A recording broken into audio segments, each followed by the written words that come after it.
over 5.3% of deaths are caused by alcohol worldwide. That is 3 million people per year, 250,000 per month, 57,692 per week, 8,219 per day. That's 342 per hour, and on average, that's about 6 people per minute. Addiction didn't wait for these people to give their lives to Christ.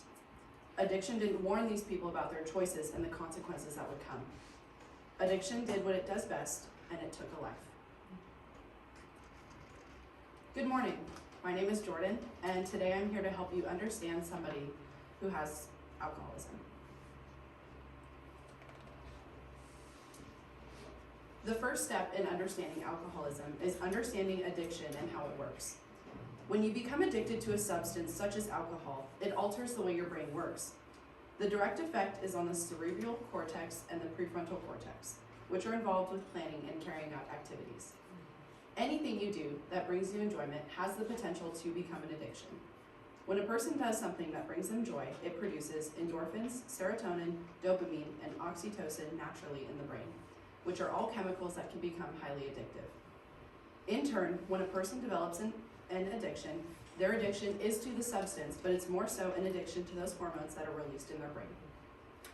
PET scans have shown that alcohol releases chemicals into the brain during consumption, which binds to the opiate receptors. Although people enjoy the way alcohol makes them feel, its long-term effects in the brain is something to be concerned about. Because alcohol is a depressant or a sedative, it slows down the function of your brain and interrupts the neurotransmitters in your brain. Hence, the slurred speech and lack of control of limbs in people who become drunk. The way most people are introduced to alcohol is at a young age. Whether it be a drink from a friend or from a parent or a relative, it all leads to the same place. Research shows that people who start drinking before the age of 15 are at a higher risk for developing alcohol use disorder. For example, adults ages 26 and older who began drinking before the age of 15 are 5.6 times more likely to report having an alcohol use disorder in the past year as those who waited until age 21 or later to begin drinking. Exposure to alcohol at a young age can also stunt your brain and cause you to mature slower, which in turn makes your reaction time slower and all of your brain processing slower as well. Scientists have shown us that our brains continue to develop well into our 20s, and that alcohol can alter the way your brain works, potentially affecting both the structure and the function. Take a look at these brain scans. We can see that in the addicted patients versus the healthy controls, the physical structures are completely different. Alcohol may also cause cognitive or learning problems and or increase the vulnerability for alcohol use disorder later in life. Because of how impressionable we are at a young age, we are more susceptible to influence by outside sources. In this case, alcohol would be what would have the most influence on us. The bottom line is that we are taught that anything in excess is bad and can always have a negative effect on us, and alcohol should be treated no differently. When looking at other countries, we all struggle with different substances. However, all countries struggle with alcohol use disorder. For example, the amount of alcohol consumption is different in the US versus European countries. Although in America, there's a large need for recovery programs for alcohol abuse, in other countries like Europe, it's completely normal to drink alcohol at any time. These cultures can be described as wet and dry cultures. In wet cultures, alcohol is integrated into daily life and activities and is widely available and accessible. In these cultures, abstinence rates are low and wine is largely the beverage of preference. European countries bordering the Mediterranean have traditionally exemplified wet cultures. In dry cultures, alcohol consumption is not as common during everyday activities, and access to alcohol is more restricted. Abstinence is more common, but when drinking occurs, it is more likely to result in intoxication. Moreover, wine consumption is less common. Examples of traditionally dry cultures include the Scandinavian countries, the United States, and Canada. Because of the drinking standards, the traditions and the rules for drinking are different all over the world. The way alcohol is measured in a community is completely different all over the globe. Like we've discussed previously, when in wet and dry cultures, it is hard to distinguish if there is a real issue present. In the International Comparison of Alcohol, Kim Bloomfield quotes this: "Researchers must take differences in drinking cultures into account when conducting international comparisons in order to allow for a valid measurement of alcohol consumption in any given country.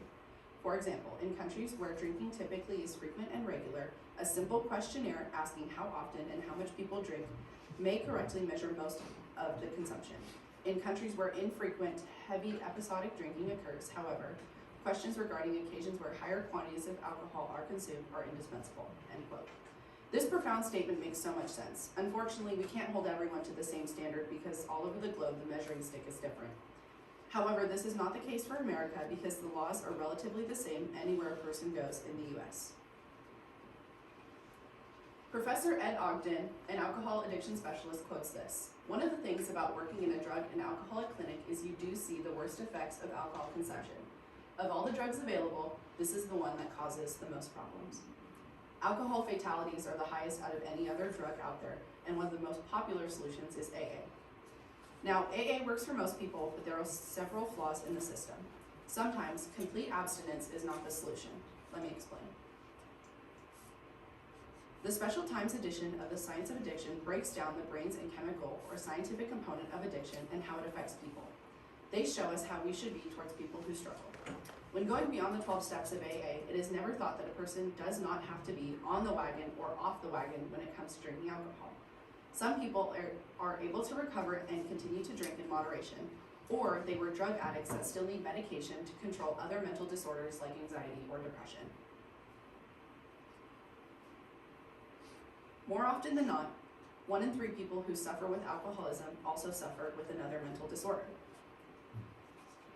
This is a list of just some of the other disorders and diseases that can go hand in hand with alcoholism, but often require treatment with prescription drugs, and/or therapy. The severity of these conditions often coincide with the severity of the addiction. The real question is, what are we supposed to do to help?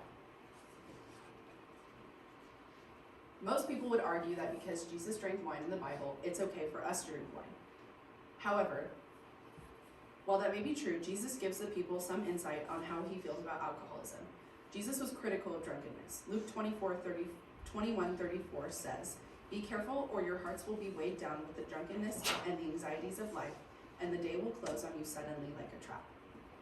Although Jesus drank wine and approved of its moderate consumption, in Luke 7:33-35, he also states in an interaction with John the Baptist, which reads, "For John the Baptist came neither eating bread nor drinking wine, and you say he has a demon. The Son of Man came eating and drinking, and you say he is a glutton and a drunkard, a friend of the tax collectors and sinners. But wisdom is proved right by all her children." The Bible is clear that being drunk is morally wrong and goes against everything that God tells us to do. One popular verse that most people know is that we are called to be not to be filled with wine, but to be filled with the Spirit.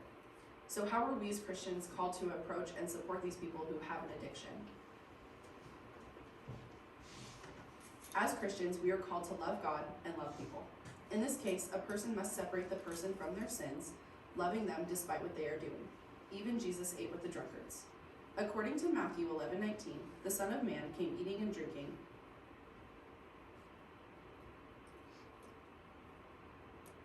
and they say he is a glutton and a drunkard, a friend of the tax collectors and sinners, but wisdom is proved right by all of her deeds. Another in Matthew 9:11 states, when the Pharisees saw this, they asked his disciples, "Why does your teacher eat with the tax collectors and sinners?"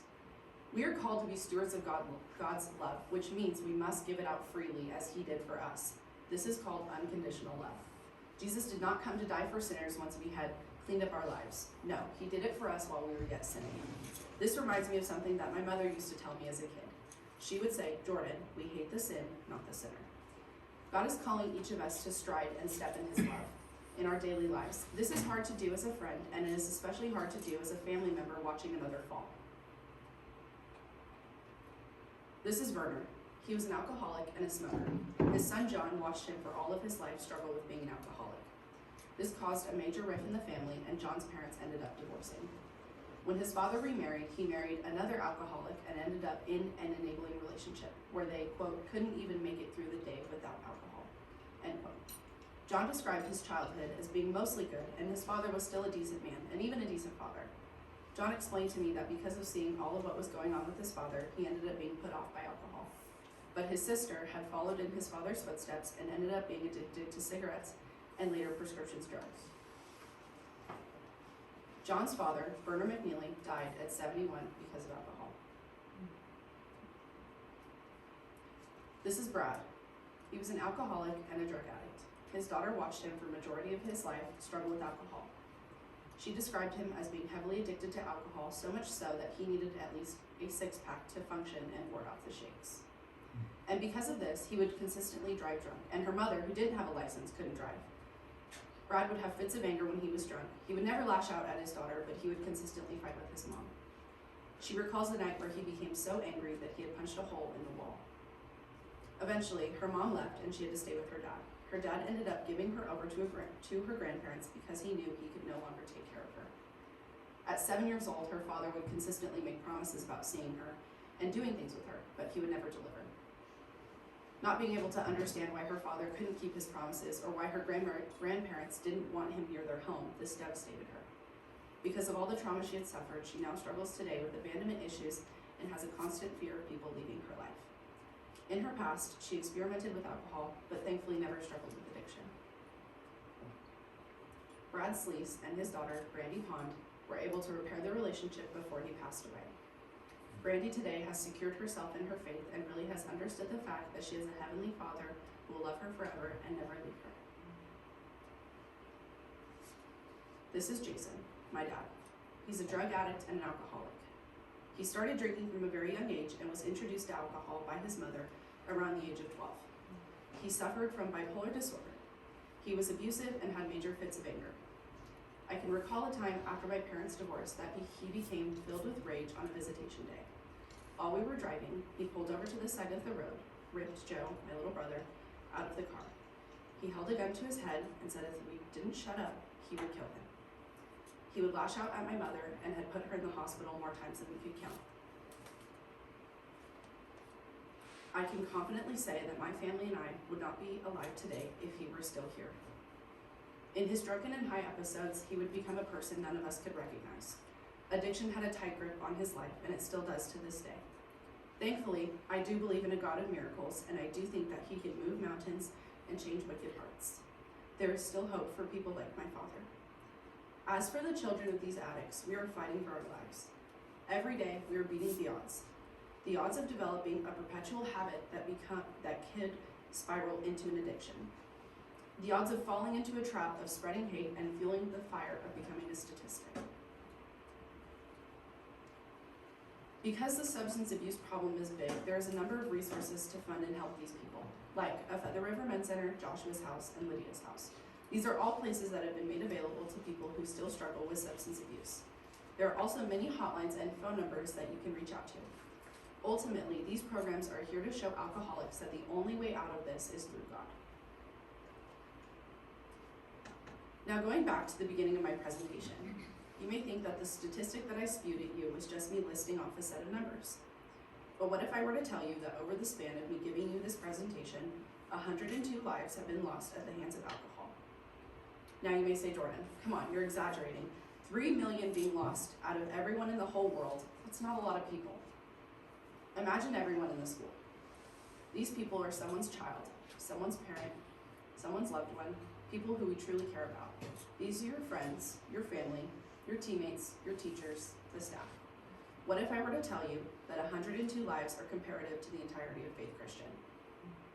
A lost or stolen life because of alcohol. The people that you love, gone. Thank you. Any questions?